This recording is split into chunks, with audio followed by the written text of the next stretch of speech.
Thank you, President Trump. Thanks a lot. Howdy, my friends.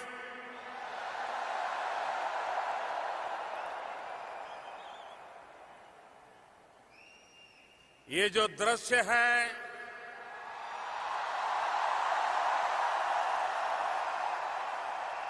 ये जो माहौल है, ये अकल्पनीय है।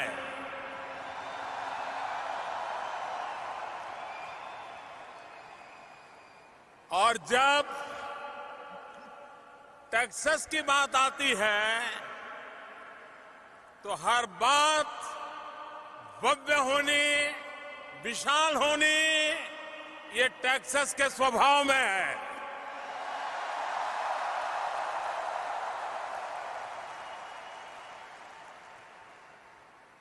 आज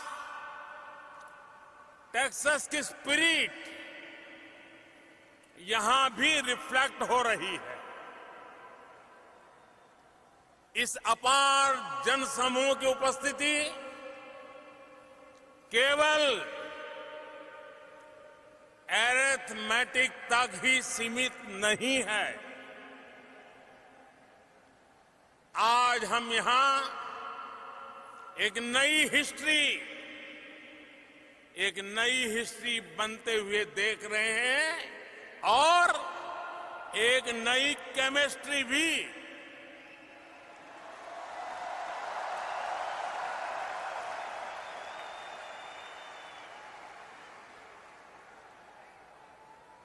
एनआरजी की ये एनर्जी भारत और अमेरिका के बीच बढ़ती सिनर्जी की गवाह है।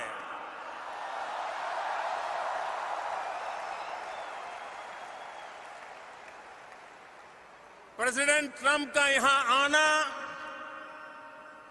अमेरिका की महान डेमोक्रेसी के अलग अलग प्रतिनिधियों का, चाहे वो रिपब्लिकन हो, डेमोक्रेट हो, उनका यहां आना और भारत के लिए, मेरे लिए इतनी प्रशंसा में काफी कुछ कहना, मुझे बहुत शुभकामनाएं देना। स्टेनी होयर, सेनेटर कॉर्निन, सेनेटर क्रूज और अन्य साथियों ने जो भारत की प्रगति के बारे में कहा है, जो प्रशंसा की है, वो अमेरिका में रहने वाले भारतीयों का, उनके सामर्थ्य, उनके अचीवमेंट का सम्मान है।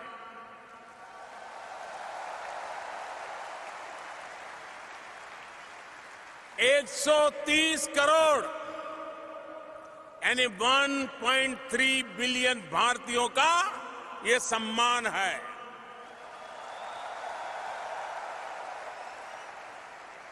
इलेक्टेड रिप्रेजेंटेटिव्स के अलावा भी बहुत से अमेरिकी मित्र आज यहां इस कार्यक्रम में आए हैं। मैं हर हिंदुस्तानी की तरफ से सभी का हृदय से स्वागत करता हूं। मैं इस कार्यक्रम के आयोजकों को भी बधाई देता हूं। मुझे बताया गया है कि इसके लिए बड़ी संख्या में लोगों ने रजिस्ट्रेशन कराया था, लेकिन जगह की कमी के कारण हजारों लोग यहां नहीं आ पाए। जो लोग यहां नहीं आ पाए, मैं व्यक्तिगत रूप से उनसे क्षमा मांगता हूं।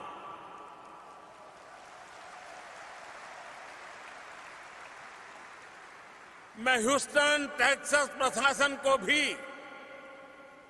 उनकी भी भरी भरी प्रशंसा करूंगा, जिसने 2 दिन पहले अचानक बदले मौसम के बाद इतने कम समय में हालात को संभाला व्यवस्थाओं को चुस्त दुरुस्त किया और जैसा कि प्रेसिडेंट ट्रंप कह रहे थे, ये सिद्ध किया कि ह्यूस्टन इज स्ट्रांग।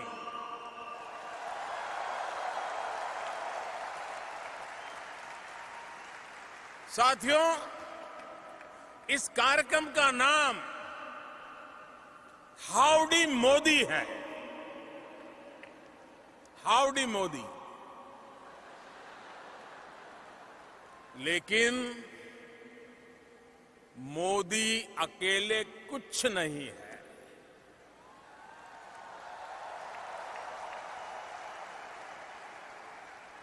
मैं 130 करोड़ भारतीयों के आदेश पर काम करने वाला एक साधारण व्यक्ति हूं।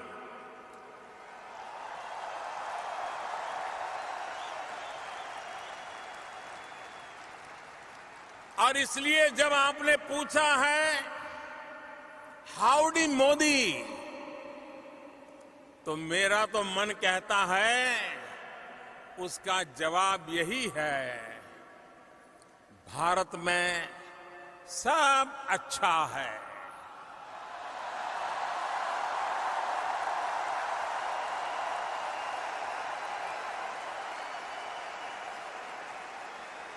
सब चंगासी,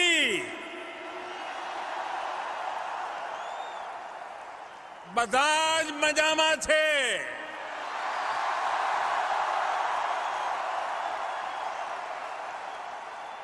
અંતા બાગુંદી,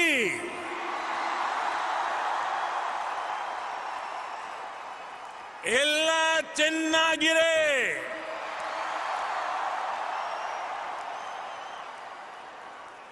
एल्लाम सौकियम, सर्वछान चालले आहे।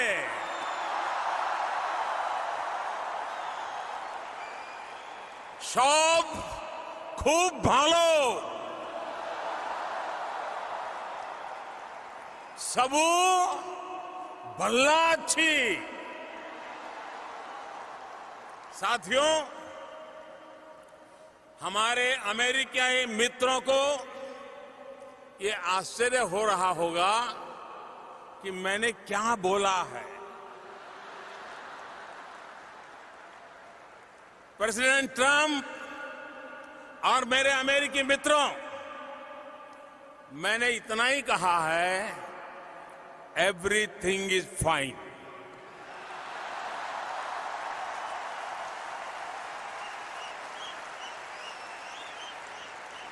लेकिन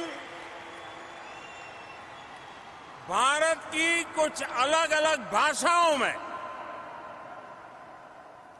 हमारी लिबरल और डेमोक्रेटिक सोसाइटी की बहुत बड़ी पहचान है।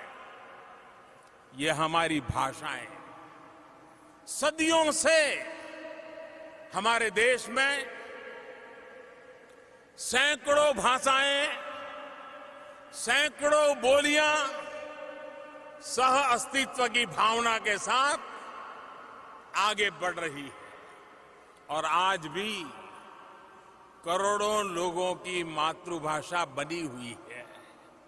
और साथियों, सिर्फ भाषा ही नहीं, हमारे देश में अलग अलग पंथ, दर्जनों संप्रदाय, अलग अलग पूजा पद्धतियां, सैकड़ों तरह का अलग अलग क्षेत्रीय खान पान, अलग अलग वेशभूषा, अलग अलग मौसम ऋतु चक्र इस धरती को अद्भुत बनाते हैं।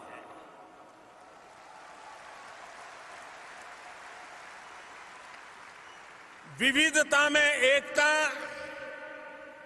यही हमारी धरोहर है, यही हमारी विशेषता है।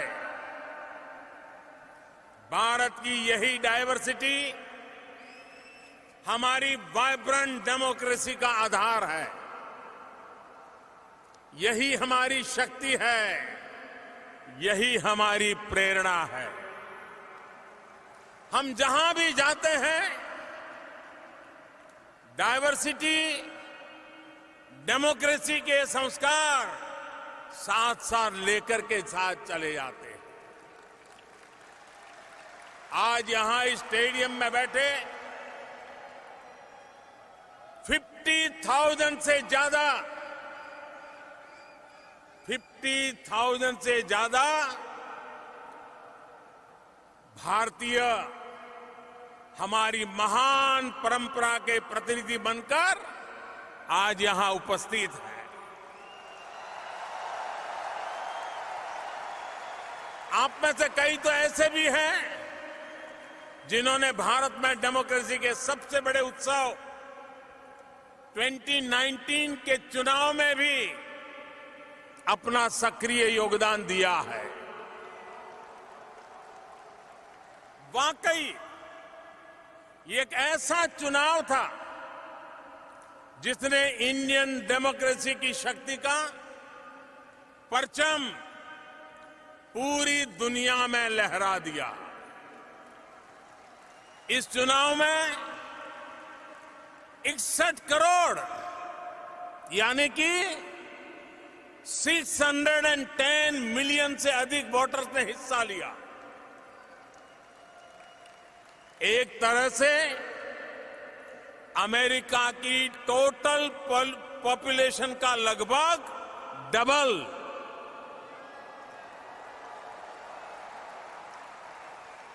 इसमें भी 8 करोड़ यानी 80 मिलियन युवा तो ऐसे हैं जो फर्स्ट टाइम वोटर थे।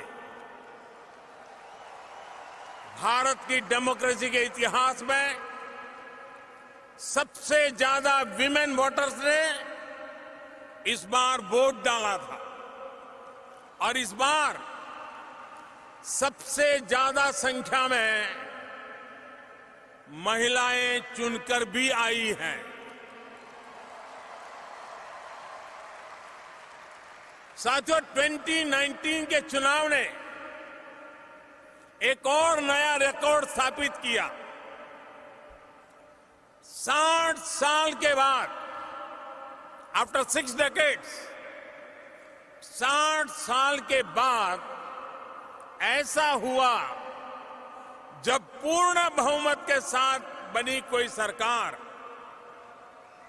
अपना 5 साल का कार्यकाल पूरा करके पहले से ज्यादा संख्या बल के साथ लौटी।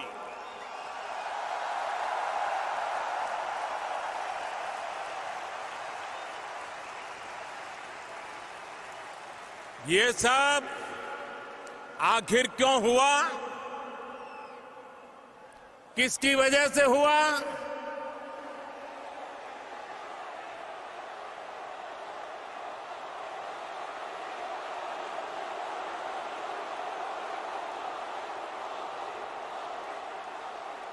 जी नहीं, मोदी की वजह से नहीं हुआ, ये हिंदुस्तान वासियों के कारण हुआ है।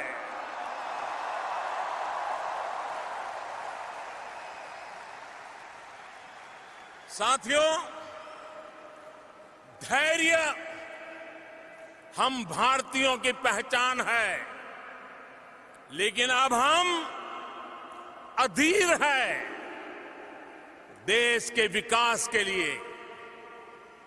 21वीं सदी में देश को नई ऊंचाई पर ले जाने के लिए आज भारत का सबसे चर्चित शब्द है विकास। आज भारत का सबसे बड़ा मंत्र है सबका साथ, सबका विकास। आज भारत की सबसे बड़ी नीति है जन भागीदारी, पब्लिक पार्टिसिपेशन। आज भारत का सबसे प्रचलित नारा है संकल्प से सिद्धि। और आज भारत का सबसे बड़ा संकल्प है न्यू इंडिया।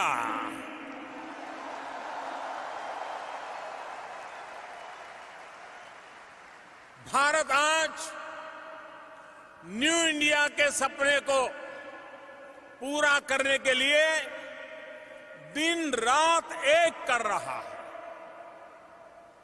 और इसमें सबसे खास बात है कि हम किसी दूसरे से नहीं बल्कि खुद अपने आप से मुकाबला कर रहे हैं।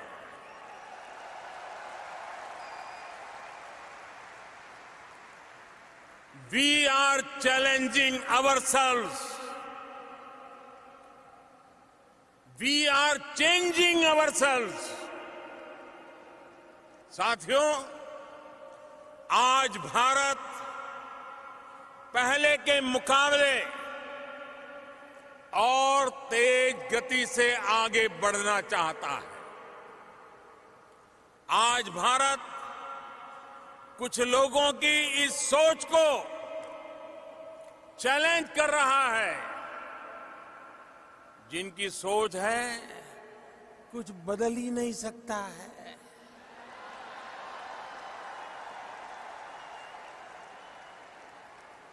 बीते 5 सालों में 130 करोड़ भारतीयों ने मिलकर हर क्षेत्र में ऐसे नतीजे हासिल किए हैं जिनकी पहले कोई कल्पना भी नहीं कर सकता था। We are aiming high, we are achieving higher.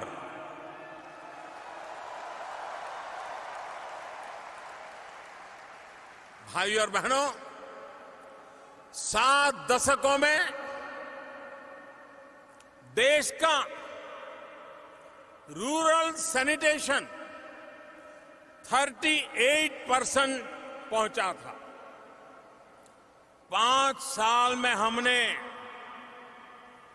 11 crore यानी 110 मिलियन से ज्यादा शौचालय बनवाए।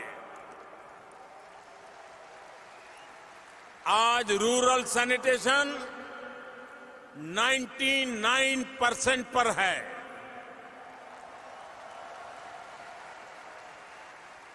देश में कुकिंग गैस कनेक्शन भी पहले 55% के करीब था। 5 साल के भीतर भीतर हमने इसे 95% पहुंचा दिया। सिर्फ 5 साल में हमने 15 करोड़ यानी 150 मिलियन से ज्यादा लोगों को गैस कनेक्शन से जोड़ा है। भारत में रूरल रोड कनेक्टिविटी यह भी पहले सिर्फ 55% थी। 5 साल में हम इसे 97% तक ले गए।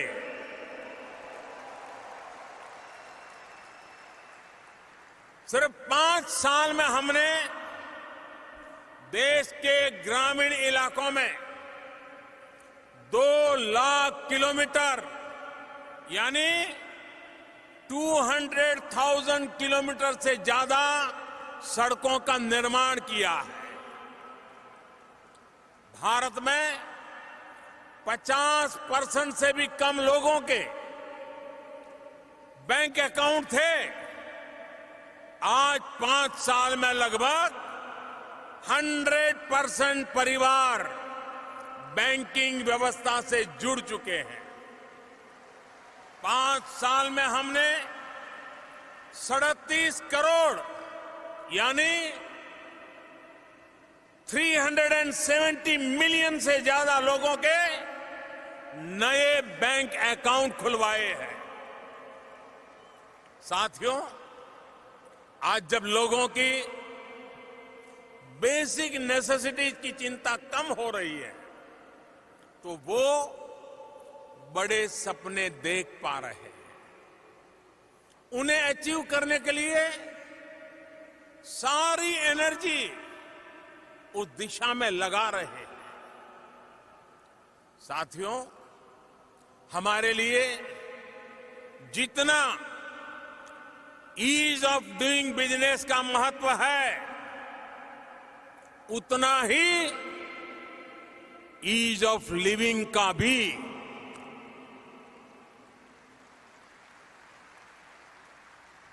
और उसका रास्ता है एम्पावरमेंट। जब देश का सामान्य मानवी एम्पावर होगा तो देश का सोशल और इकोनॉमिक डेवलपमेंट बहुत तेज गति से आगे बढ़ेगा। मैं आपको आज एक उदाहरण देता हूं। साथियों, आजकल कहा जाता है data is the new oil. आप ह्यूस्टन के लोग ऑयल की जब बात आती है तो इसका मतलब भली भांति जानते हैं। मैं इसमें यह भी जोड़ूंगा कि data is the new gold. Industry for 4.0 का तो सारा फोकस ही डेटा पर है। अगर पूरी दुनिया में, जरा गौर से सुनिए, अगर पूरी दुनिया में सबसे कम कीमत पर डेटा कहीं उपलब्ध है तो वो देश है भारत।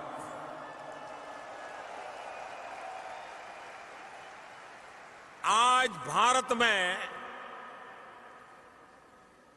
1 GB डेटा की कीमत है सिर्फ 25 to 30 सेंट के आसपास, यानी $1 का भी चौथाई हिस्सा। और मैं ये भी बताना चाहूंगा कि 1 GB डेटा की वर्ल्ड एवरेज की कीमत इससे 25 से 30 गुना ज्यादा है। ये सस्ता डेटा भारत में डिजिटल इंडिया की एक नई पहचान बन रहा है। सस्ते डेटा ने भारत में गवर्नेंस को रीडिफाइन भी किया है।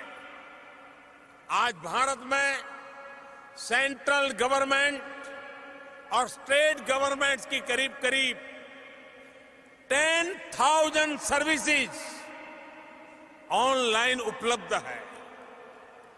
साथियों, एक समय था जब पासपोर्ट बनने में 2 से 3 महीने लगते थे। अब 1 हफ्ते से भी कम समय में पासपोर्ट घर आ जाता है। पहले वीजा को लेकर किस तरह की दिक्कतें थी, ये शायद आप ज्यादा जानते हैं। आज यूएस भारत के ई वीजा फैसिलिटी के सबसे बड़े यूजर्स में से एक है। साथियों, एक समय था जब नई कंपनी के रजिस्ट्रेशन में 2-2, 3-3 हफ्ते लग जाते थे। अब 24 घंटे में नई कंपनी रजिस्टर हो जाती है। एक समय था जब टैक्स रिटर्न भरना बहुत बड़ा सिरदर्द होता था। टैक्स रिफंड आने में महीनों लग जाते थे। अब जो बदलाव आया है वो सुनेंगे तो आप चौंक जाएंगे। इस बार 31 अगस्त को एक दिन में, मैं सिर्फ एक दिन की बात कर रहा हूं, एक दिन में करीब 50 लाख यानी 5 मिलियन लोगों ने अपना इनकम टैक्स रिटर्न ऑनलाइन भरा है। यानी सिर्फ एक दिन में ही 50 लाख रिटर्न, यानी ह्यूस्टन की कुल पॉपुलेशन के भी डबल से ज्यादा। और दूसरी सबसे बड़ी बात, जो टैक्स रिफंड महीनों में आता था, वो अब हफ्ते 10 दिन में सीधे बैंक में ट्रांसफर हो जाता है। भाइयों और बहनों, तेज विकास का प्रयास कर रहे किसी भी देश में अपने नागरिकों के लिए वेलफेयर स्कीम्स आवश्यक होती है। जरूरतमंद नागरिकों के लिए वेलफेयर स्कीम चलाने के साथ साथ नए भारत के निर्माण के लिए कुछ चीजों का फेयरवेल भी दिया जा रहा है।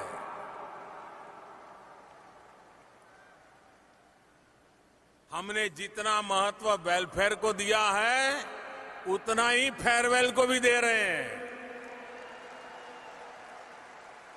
इस 2 अक्टूबर को जब देश महात्मा गांधी की 150वीं जन्म जयंती मनाएगा, तो भारत ओपन डेफिकेशन को फेयरवेल दे देगा। भारत बीते 5 सालों में 1500 से ज्यादा बहुत पुराने कानूनों को भी फेयरवेल दे चुका है। भारत में दर्जनों टैक्स का जो जाल था, वो भी बिजनेस फ्रेंडली माहौल बनाने में रुकावट खड़ी करता था। हमारी सरकार ने टैक्स के इस जाल को फेयरवेल दे दिया और जीएसटी लागू किया। बरसों बाद देश में 1 नेशन 1 टैक्स का सपना हमने साकार कर दिखाया है। साथियों, हम करप्शन को भी चैलेंज कर रहे हैं।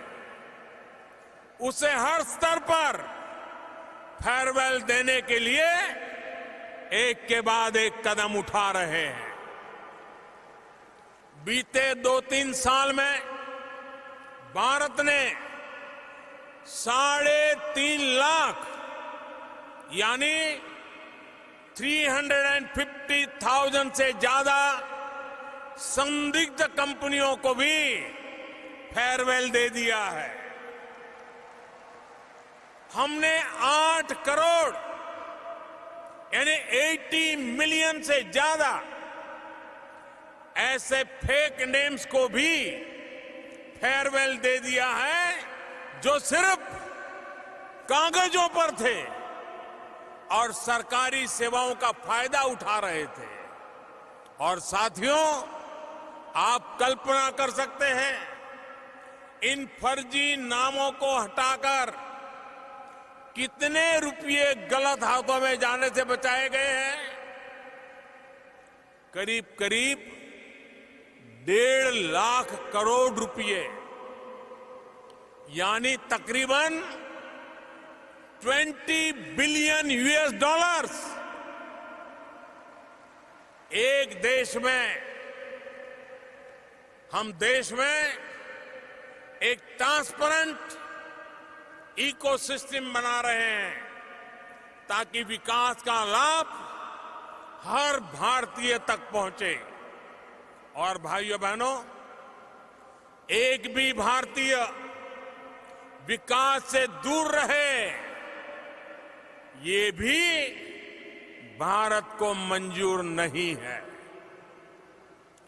देश के सामने 70 साल से एक और बड़ा चैलेंज था, जिसे कुछ दिन पहले भारत ने फेयरवेल दे दिया है।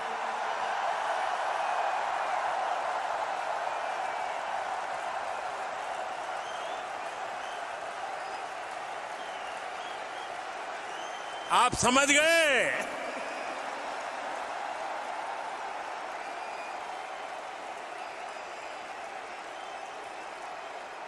ये विषय है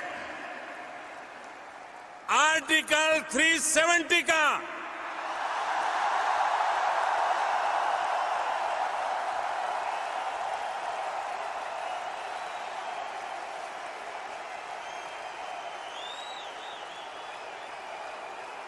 आर्टिकल 370 ने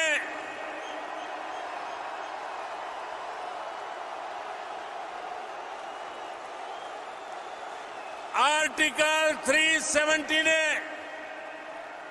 जम्मू कश्मीर और लद्दाख के लोगों को विकास से और समान अधिकारों से वंचित रखा था। इस स्थिति का लाभ आतंकवाद और अलगाववाद बढ़ाने वाली ताकतें उठा रही थी। अब भारत के संविधान ने जो अधिकार बाकी भारतीयों को दिए हैं, वही अधिकार जम्मू कश्मीर और लद्दाख के लोगों को भी मिल गए हैं।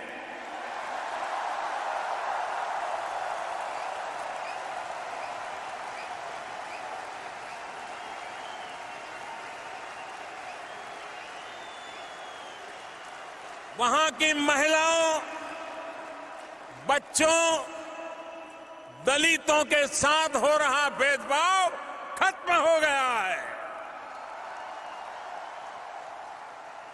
साथियों, हमारी पार्लियामेंट के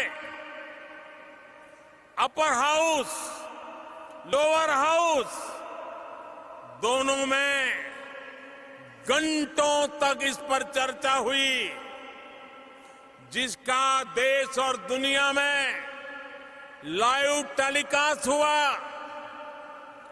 भारत में हमारी पार्टी के पास अपर हाउस यानी राज्यसभा में बहुमत नहीं है। बावजूद इसके हमारी पार्लियामेंट के अपर हाउस और लोअर हाउस दोनों ने इससे जुड़े फैसलों को 2/3 बहुमत से पास किया है। मैं आप सबसे आग्रह करता हूं, हिंदुस्तान के सभी सांसदों के लिए स्टैंडिंग ओवेशन हो जाए।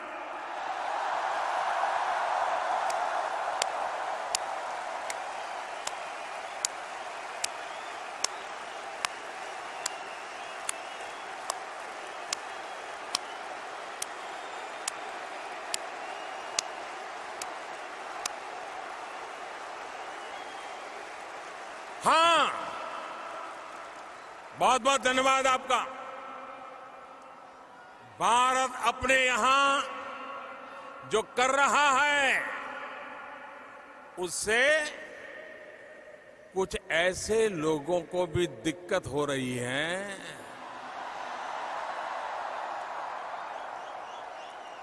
जिनसे खुद अपना देश संभल नहीं रहा है।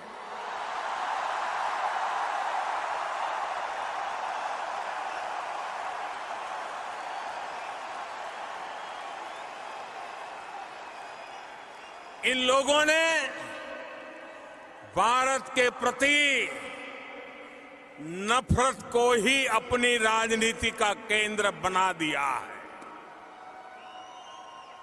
ये वो लोग हैं जो अशांति चाहते हैं, आतंक के समर्थक हैं, आतंक को पालते पोसते हैं।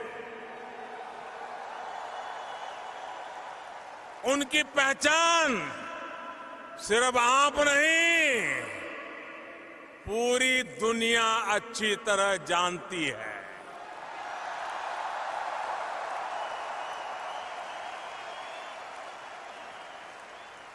अमेरिका में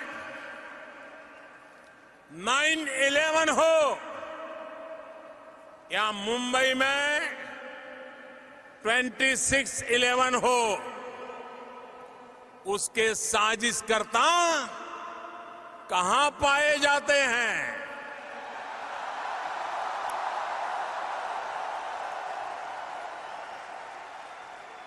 साथियों, अब समय आ गया है कि आतंकवाद के खिलाफ और आतंकवाद को बढ़ावा देने वालों के खिलाफ निर्णायक लड़ाई लड़ी जाए।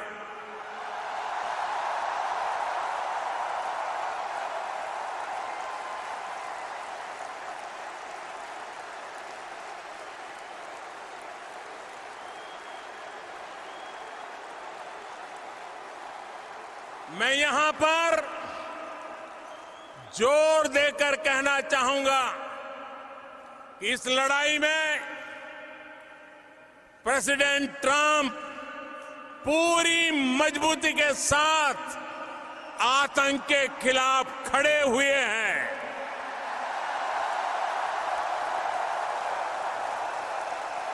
एक बार आतंक के खिलाफ लड़ने का राष्ट्रपति ट्रंप का जो मनोबल है, हम सब मिलकर के उनको भी स्टैंडिंग ओवेशन देंगे।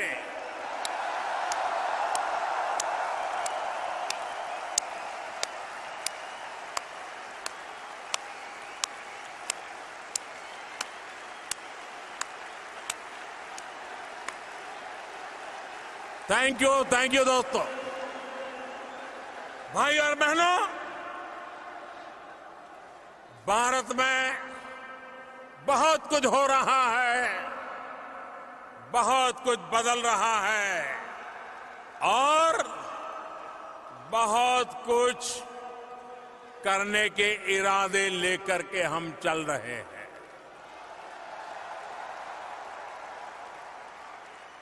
हमने नए चैलेंजेस तय करने की, उन्हें पूरा करने की एक जीत ठान रखी है। देश की इन्हीं भावनाओं पर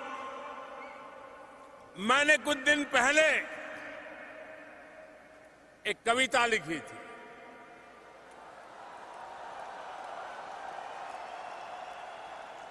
उसकी 2 पंक्ति सुना रहा हूं आज। अभी तो समय नहीं है, ज्यादा नहीं कहूंगा।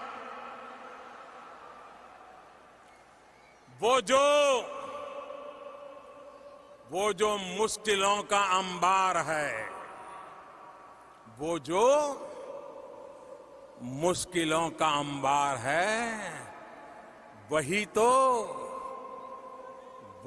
तो मेरे हौसलों की मीनार है। वही तो मेरे हौसलों की मीनार है। साथियों, भारत आज चुनौतियों को टाल नहीं रहा, हम चुनौतियों से टकरा रहे हैं। भारत आज थोड़े बहुत इंक्रीमेंटल चेंज पर नहीं, समस्याओं के पूर्ण समाधान पर जोर दे रहा है। असंभव सी लगने वाली तमाम बातों को भारत आज संभव करके दिखा रहा है। साथियों, अब भारत ने $5 ट्रिलियन इकोनॉमी के लिए कमर कसी है। हम इंफ्रास्ट्रक्चर, इन्वेस्टमेंट और एक्सपोर्ट बढ़ाने पर जोर दे रहे हैं। हम पीपल फ्रेंडली, डेवलपमेंट फ्रेंडली और इन्वेस्टमेंट फ्रेंडली माहौल बनाते हुए आगे बढ़ रहे हैं। हम इंफ्रास्ट्रक्चर पर 100 लाख करोड़ रुपए, करीब करीब 1.3 ट्रिलियन डॉलर खर्च करने वाले हैं। साथियों, बीते 5 वर्षों में दुनिया में तमाम अनिश्चितताओं के बावजूद भी भारत की ग्रोथ रेट एवरेज 7.5% रही है। और ये भी ध्यान रखिए, पहले की किसी सरकार के पूरे कार्यकाल का एवरेज देखें तो ऐसा पहले कभी नहीं हुआ है। पहली बार एक साथ लो इन्फ्लेशन, लो फिस्कल डेफिसिट और हाई ग्रोथ का दौर आया है।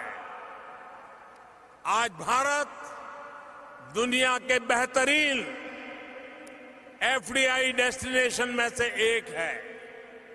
साल 2014 से 2019 तक एफडीआई इनफ्लो में करीब करीब 2 गुनी बढ़ोतरी हुई है। अभी हाल में ही हमने सिंगल ब्रांड रिटेल में एफडीआई के नॉर्म्स को आसान बनाया है। कोल माइनिंग और कॉन्ट्रैक्ट मैन्युफैक्चरिंग में विदेशी इन्वेस्टमेंट अब 100% तक हो सकता है। मैं कल एनर्जी सेक्टर के सीईओ से यहां ह्यूस्टन में मिला। भारत ने कॉरपोरेट टैक्स में भारी कमी का जो निर्णय लिया है, उससे वो सारे के सारे लोग बहुत ही उत्साहित नजर आए। उनका फीडबैक है कि कॉरपोरेट टैक्स कम करने के फैसले से सिर्फ भारत में ही नहीं बल्कि ग्लोबल बिजनेस लीडर्स में बहुत पॉजिटिव मैसेज गया है। ये फैसला भारत को और ग्लोबल कॉम्पिटिटिव बनाएगा। साथियों, भारतीयों के लिए अमेरिका में और अमेरिकियों में के लिए भारत में आगे बढ़ने की अपार संभावना है। $5 ट्रिलियन इकोनॉमी के लिए न्यू इंडिया का सफर और प्रेसिडेंट ट्रंप के नेतृत्व में अमेरिका की मजबूत इकोनॉमिक ग्रोथ इन संभावनाओं को नए पंख लगा देंगे। प्रेसिडेंट ट्रंप ने अपने संबोधन में जिन इकोनॉमिक मिरेकल्स की बात कही, वो सोने में सुहागा हो गए। आने वाले 2-3 दिनों में प्रेसिडेंट ट्रंप के साथ मेरी बातचीत होने वाली है। मैं उम्मीद करता हूं कि उससे भी कुछ पॉजिटिव रिजल्ट्स निकलेगा। वैसे तो प्रेसिडेंट ट्रंप मुझे टफ नेगोशिएटर कहते हैं, लेकिन वो खुद भी the art of the deal में माहिर है। और मैं उनसे बहुत कुछ सीख रहा हूं। साथियों, एक बेहतर भविष्य के लिए हमारा ये फॉरवर्ड मार्च अब और तेज गति से बढ़ने वाला है। आप सभी साथी इसका अहम हिस्सा है, ड्राइविंग फोर्स है। आप अपने वतन से दूर है, लेकिन वतन की सरकार आपसे दूर नहीं है।